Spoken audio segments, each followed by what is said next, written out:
When Serena Williams first appeared on the professional tennis circuit in the 90s, she was a teenager from Compton with beaded braids, a booming serve, and an unapologetically athletic build that challenged every stereotype the sport had been built upon. I remember them beaded braids, child. I remember them. Her appearance disrupted a space that had long been associated with a Eurocentric standard of beauty. So every time she stepped out on the court, she was competing against her opponents and against a cultural lens that didn't accommodate women who looked like her. But over the years, Serena's appearance has undergone a drastic transformation, and the evolution has been interesting. What you trying to say, Bestie? You trying to say Serena been looking a hot, stinking mess? Is that what you're trying to say? Today, we're exploring the intense public scrutiny surrounding her looks, all while examining why she might have chosen to change her appearance. But before we jump into other people's business, don't forget to scoop up something to munch on at rrgsnacks.com, our online concession stand that has an assortment of Applewood smoked bacon jerky, freeze-dried goodies, and butter toffee peanuts.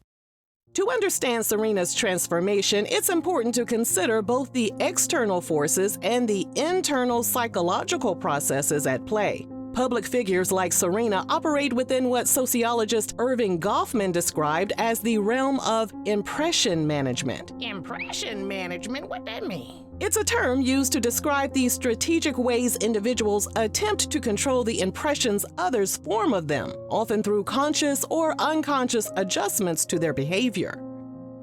For someone in Serena's position, that performance exists in a heightened form. She's an athlete, wife, mother, and businesswoman. Each of these roles carries its own set of aesthetic expectations, and the blending of them often leads to a carefully curated image that evolves over time. From a psychological standpoint, much of this evolution can be understood through the lens of self-concept theory. Self-concept refers to the collection of beliefs one holds about oneself, encompassing not only who we think we are, but also who we aspire to be and how we believe others perceive us.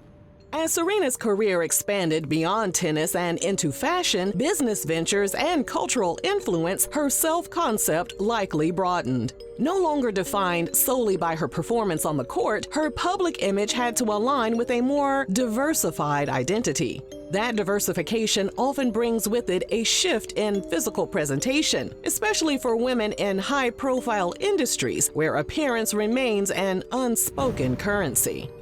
Now, let's take a look at Serena at the start of her professional tennis career. And here's a picture of her now.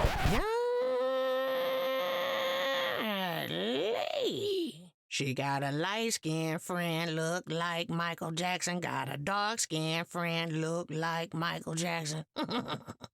Now, some might say this looks like two different people. Others might wonder how Serena managed to change her appearance so drastically.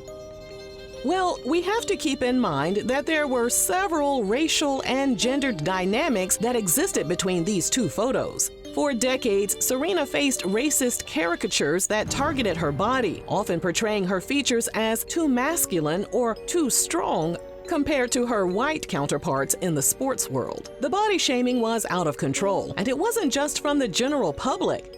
Fellow tennis player Maria Sharapova wrote in her memoir, "First of all, Serena Williams' physical presence is much stronger and bigger than you realize watching TV. She has thick arms and thick legs and is so intimidating and strong and tall, really tall." She and Maria had a contentious relationship as contenders, but as of this video, they consider themselves friends.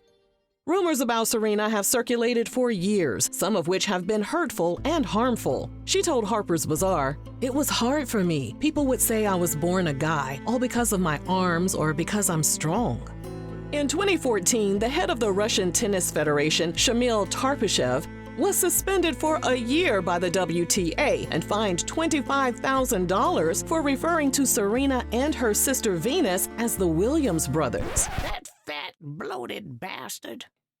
This issue remains far bigger than Serena alone. For centuries, Black women have been burdened with the cruel expectation to prove their womanhood to the world, as though femininity is something Black women must constantly defend instead of something they inherently embody. From slavery onward, harmful stereotypes have painted Black women as either hypersexualized bodies or stripped them of sexuality altogether, casting them as matronly, masculine, or undesirable. So the comparison of Serena to a man are echoes of a long racist history where Black women were denied softness, delicacy, and desirability in ways that deeply affect self-esteem and self-concept.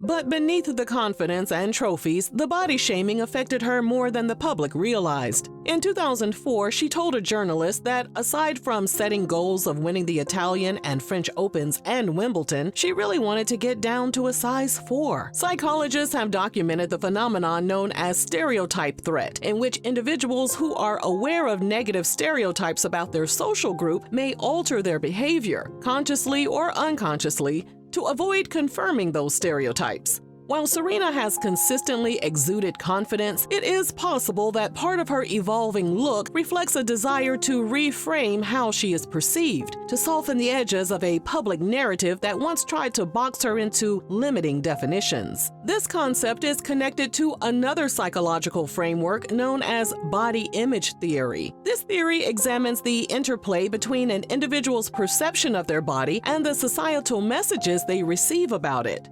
For a woman whose body has been the subject of intense scrutiny, the journey towards self-presentation can be a complex one. Cosmetic enhancements, hairstyling changes, skin treatments, and makeup artistry can serve as a shield against the relentless judgment of public scrutiny. The role of social media has also accelerated and intensified this process. In the earlier years of Serena's career, athletes were largely mediated through television coverage and print interviews. Today, she exists in an environment where every photo can be dissected by millions of strangers in seconds. They can zoom in and pick her apart piece by piece by piece. As they zoom in, they question whether she's gotten a nose job. They claim she bleaches her skin, and there are so many debates about whether she altered her features to fit into a narrower idea of beauty, especially since she loves to wear blonde hair. Speaking of her hair, the discourse around Black women and hair has never really been about hair at all. For non-Black audiences, it often becomes a mirror of bias and control, when the reality is simple. Women everywhere experiment with style. The difference is that when Black women shift their look, whether it's braids, beads, blonde, wigs, weaves, or natural, it rarely gets read as playful or expressive. Instead, it becomes a cultural battleground. What's celebrated on others is policed on Black women. Serena felt that double standard early on, when the beads she wore as a teenager on the court were treated as disruptive rather than joyful. And she's still feeling it now, with critiques of the blonde she's worn for years. The question isn't why Black women love to transform their hair. It's why society still reacts like Black women shouldn't experiment with different styles. But the obsession says more about society than it does about Serena. Why is it that a woman can win 23 Grand Slam titles, rewrite the history of her sport, and still have her nose, skin tone, and hair dissected as if they matter more than her legacy? And then she added another topic of the discussion about her appearance in August 2025. Well, here we go. Here we go. Serena told People magazine she lost 31 pounds using weekly injections of a GLP-1 medication called Ro. For Serena, who has spent decades under the unforgiving spotlight of professional sports and public opinion, the decision was both deeply personal and profoundly symbolic. She explained that her weight struggle began after giving birth to her first daughter in 2017. No matter how hard she trained or how carefully she ate, her body wouldn't return to what she considered its fighting weight. After the birth of her second daughter in 2023, she hit another wall, dropping some pounds quickly but then stalling completely. For a woman who built her legacy on discipline, repetition, and control, the inability to move the scale must have felt like betrayal. She said, "I had never taken shortcuts in my career. I know what it takes to be the best. So it was very frustrating to do all the same things and never be able to change that number on the scale or the way my body looked."